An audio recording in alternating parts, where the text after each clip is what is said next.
Something is quietly unraveling your sense of reality. Something is quietly unraveling your sense of reality, and it's not some distant, dystopian fear.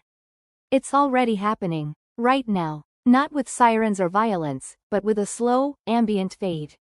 A kind of mass amnesia. A forgetting not just of facts, but of self. This isn't a call to panic.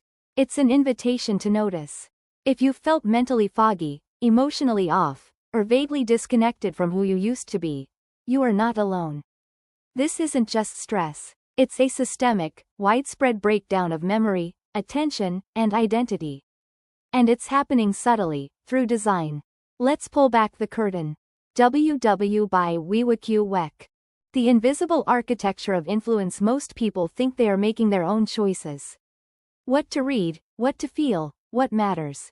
But today, our digital environments are curated by unseen hands.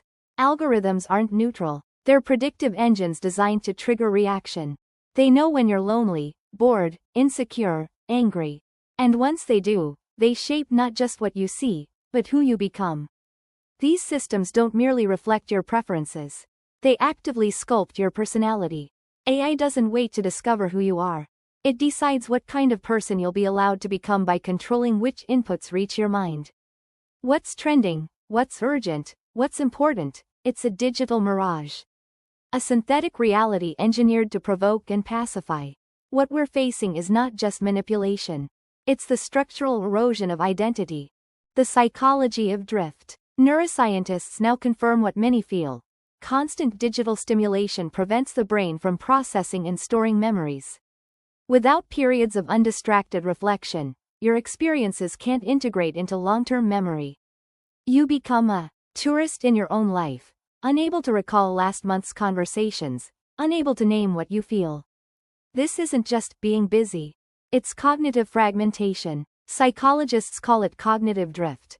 When the thread of your inner narrative begins to unravel, you forget not only what you did, but who you were while doing it. Apathy spreads. Meaning fades. You used to be driven, curious, alive. Now it feels distant, unreachable. But here's the truth. It wasn't extinguished. Just buried. This is the rewrite point.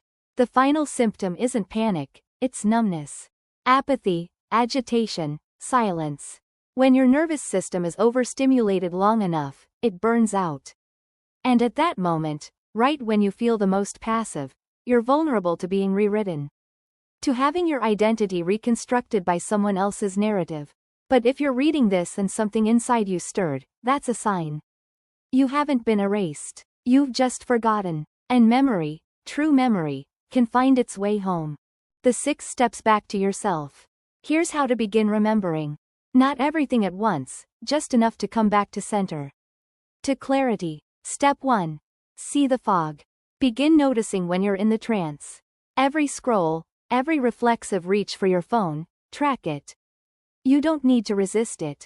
Just notice it. Awareness disrupts the loop. Step 2. Drop the mask. Say 3 true things you've never said before. Even just to yourself. This culture thrives on performance and fear. Honesty is rebellion. Truth begins the healing. Step 3. Get into your body.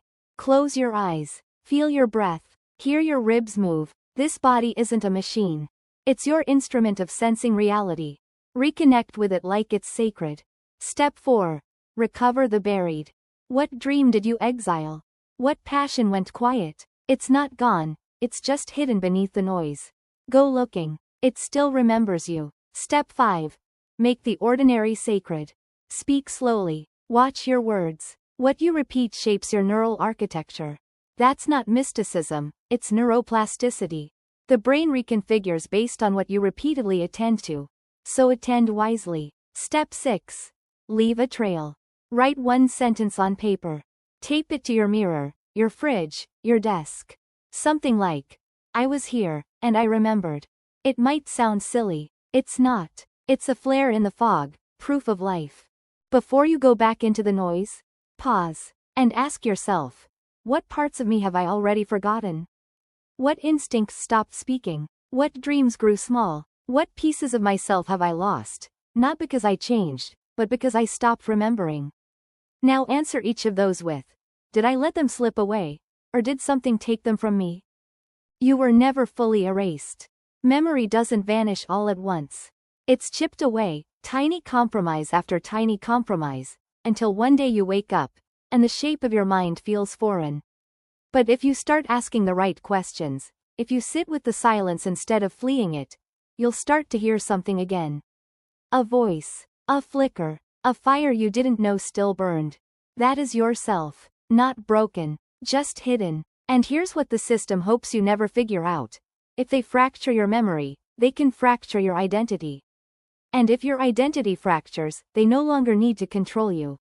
You'll do it yourself. That's not paranoia. That's architecture. But behind that fog, you are still in there. Final truths to carry with you. You don't need a guru. You don't need to escape some matrix. You just need to remember what they worked so hard to make you forget. Your thoughts are your territory. Your attention is your weapon. Your memory is the map. And above all, yourself is not theirs to edit. So if something stirred in you, if your gut twisted, if your breath caught, if your eyes burned just a little, that wasn't me waking you up. That was you. I'm just pointing toward the door. All I ask now is simple, remember. And whatever you do, don't go back to sleep.